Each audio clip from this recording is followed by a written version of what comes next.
আসসালামু আলাইকুম। দিলুজ কিচেন থেকে আজ আমি আপনাদের জন্য নিয়ে এসেছি একটি এই মজার রান্না। সেটি হলো বেলে মাছের চচ্চড়ি। বেলে মাছের চচ্চড়ি আমি আমার মতো করে রান্না করেছি। আপনারা এই রান্নাটা একবার অন্তত দেখে দেখে করে নিতে পারেন। আর এই রান্নাটা অবশ্য আমার রিকোয়েস্টে সবার রিকোয়েস্ট ছিল যে আমি যেন রেগুলার রান্নাটা বিশেষ করে নিউ কাপল এবং স্টুডেন্ট, এই ব্যাচেলার, ওদের রিকোয়েস্ট ছিল যে আমি যেন রেগুলার রান্নাটা এই পোস্ট করি, তো যেন ওরা দেখে দেখে রান্নাটা করে উপকৃত হতে পারে। তো যাই হোক, তাদের অনুরোধে আমার এই রান্নাটা করা। তো এই রান্নাটা আমি যেভাবে করেছি, এই রান্নাটা পেতে হলে আপনাদেরকে আমার এই রেসিপি ফলো করতে হবে। তাহলে আসুন, আমি কিভাবে এই রান্নাটা করেছি একবার অন্তত একটু দেখে নেওয়া যাক। তো এই যে এখানে আমি কয়েকটা মাছ নিয়েছি। এই মাছটা সবাই অবশ্যই চিনেন, এটা হলো বেলে মাছ। এই বেলে মাছ দিয়ে আমি চচ্চড়ি করব। এই যে এই বেলে মাছটা দিয়ে আমি চচ্চড়ি করব। এই বেলে মাছটা আমি কিভাবে কাটি সেটা আমি আপনাদের সাথে শেয়ার করছি। এই যে দেখেন, কেচি দিয়ে এই যে কানটা কেটে নিচ্ছি।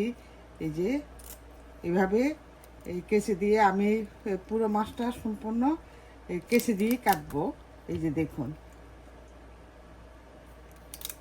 এই যে এই যে এই এই এখানে এই যে এই দাঁতগুলি কেটে নিলে খেতে ভালো লাগবে, মানে খাওয়ার সময় আর এই যে কাটা কাটা লাগবে না। তারপর এই যে দেখুন, আমি আঁশটাকে ছেড়ে নিয়েছি। আঁশটা ইয়ে দিয়ে আমি একটা ছুরির গোড়াটা দিয়ে আমি আঁশটাকে ছাড়িয়ে নিয়েছি। এখন আমি মাছটা যে যেরকম পিস দেন, যে আমি এইভাবে পিস দিয়ে নিচ্ছি।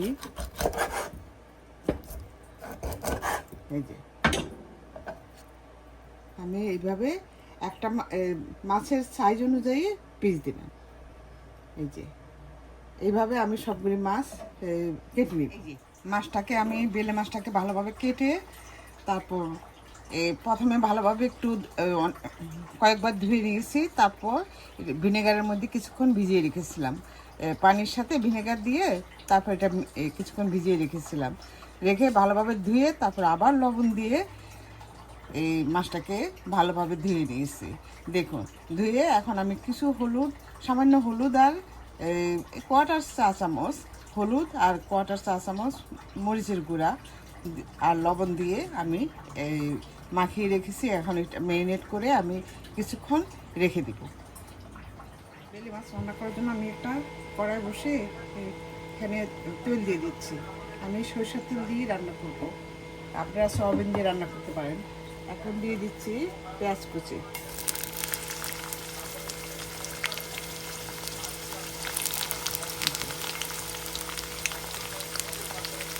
হাফ কাপ পরিমাণ, হাফ কাপের থেকে কিছু কম পেঁয়াজ কুচি দিয়ে দিই। যেহেতু আমি এটা বেলে মাছের দো পেঁয়াজা করবো, সেই কারণে পেঁয়াজটা একটু বেশি দিচ্ছি। পেঁয়াজটা একটু হালকা বাদামি করে দিই। পেঁয়াজটা হালকা বাদামি করে ভাজা হয়েছে, এখন আমি দিয়ে দিচ্ছি এই যে রসুন বাটা।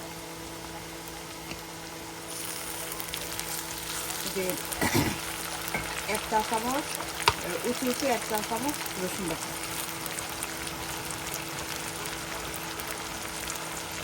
দিয়ে দিচ্ছি। এই যে হাফ টিস্পুন মরিচের গুঁড়া, হাফ টিস্পুন ধনিয়ার গুঁড়া আর হাফ টিস্পুন এই হলুদের গুঁড়া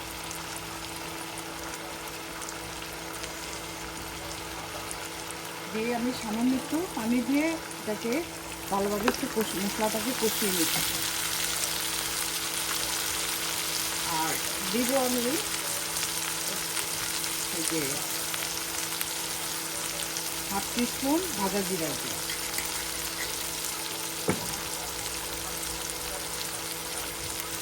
স্বাদ মতো লবণ। দিয়ে এখন একটু ভালোভাবে কষিয়ে নিচ্ছি। হলুদ মরিচের গুঁড়াটা কম দিয়েছি, কারণ আমি এই মাছের মধ্যে আগে যে কিছু হলুদ মরিচ মাখিয়ে রেখেছিলাম, সেই কারণে আমি একটু সব কিছু কমে কমে দিয়েছি। এখন মাছটাকে এভাবে ভালো করে কষিয়ে নিব।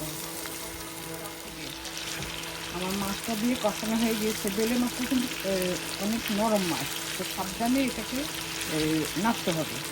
আর এই আমি আগে থেকে হলুদ মরিচ লবণ মাখিয়ে রেখেছি, যার কারণে মাছের ভিতরে মানে মশলাটা ঢুকে, কিন্তু আমি কখনোই মাছ সরাসরি মশলার মধ্যে দিয়ে দিই না।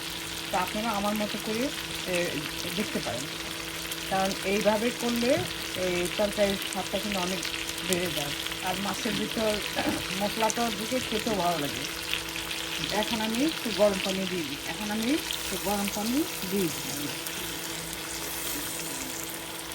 কারণ আমি বেশি ঝোল রাখবো না, কারণ যেহেতু এটা মাছের চচ্চড়ি।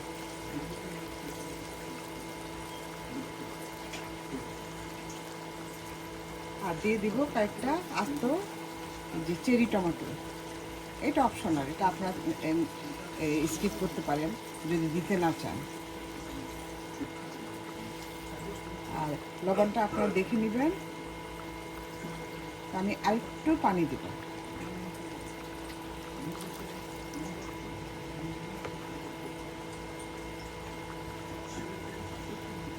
এই যে দেখুন, কয়েকটা কাঁচামরিচ আমি মাঝখানে কেটে দিয়ে দিলাম।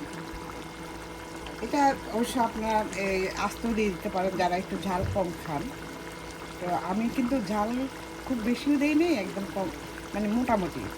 এই মাছ তরি তরকারির মধ্যে একটু ঝালটা যদি পরিমাণ মতো না হয়, তাহলে খেতে কিন্তু ভালো লাগে না। তো কাজে ঝাল বেশিও দিবেন না, কমও দিবেন না। আমার কিন্তু ওই যে উভা করে যে যেই ঝাল, সেই ঝাল আমি কখনো দিই না, আমি মিডিয়াম ঝাল দিই। তো এই যে দেখুন, আমার তরকারির কালারটাও দেখুন কতটা সুন্দর। আরেকটু ঝোলটা আরেকটু টানিয়ে নিব। বেলে মাছটা আমার রান্না হয়ে গিয়েছে। এখন আমি উপরে একটু ধনিয়া পাতা দিয়ে দিচ্ছি। আমার ফলোয়ারদের অনেকের রিকোয়েস্ট ছিল যে আমি যেন দৈনন্দিন রান্নাটা যেন আমি শেয়ার করি, কারণ এই অনেকে আছে যে দৈনন্দিন রান্নাতে তাদের খুবই একটা মানে ভালো রান্না করতে পারে না। সেটা নতুন যারা একদম নতুন বা ব্যাচেলার, তাদের জন্যে এই এই এই আমার দৈনন্দিন রান্নার রেসিপিটা আমি দেওয়ার চেষ্টা করব। এই যে দেখুন, আমার তরকারির একদম হলুদ মরিচ লবণ সব কিছু আমার একদম পারফেক্ট। আপনারা আমার রেসিপিটা ফলো করে দেখবেন, আপনাদের কাছেও ভালো লাগবে একদম। আর কোনো কিছু চিন্তাই করতে হবে না। আর মশলা কিন্তু বেশি দিলে তরকারির স্বাদ নষ্ট হয়ে যায়, খেতেও ভালো লাগে না। এই যে দেখুন, আমার টমেটো দিয়েছি, চেরি টমেটো, সেই টমেটোটা একদম আস্তে আস্তে। আমি এই লবণটা একটু দেখেছিলাম যে আমার লবণ হলুদ মরিচ সব কিছু একদম পারফেক্ট। তা আপনারা এভাবে রান্না করে একবার দেখতে পারেন আমার রেসিপিটা ফলো করে। যদি এখন আপনাদের ভালো লাগে, তাহলে আপনারা পেজ থেকে দেখলে ফলো করে দিবেন, আর ইউটিউব চ্যানেল থেকে দেখলে সাবস্ক্রাইব করে দেবেন। তো আর সবার মাঝে শেয়ার করে দেবেন। এরকম আরও মানে ভিডিও নিয়ে আপনাদের মাঝে হাজির হব। ততক্ষণ পর্যন্ত আপনারা ভালো থাকবেন, সুস্থ থাকবেন। এই যে দেখুন, আল্লাহ হাফেজ, বাই।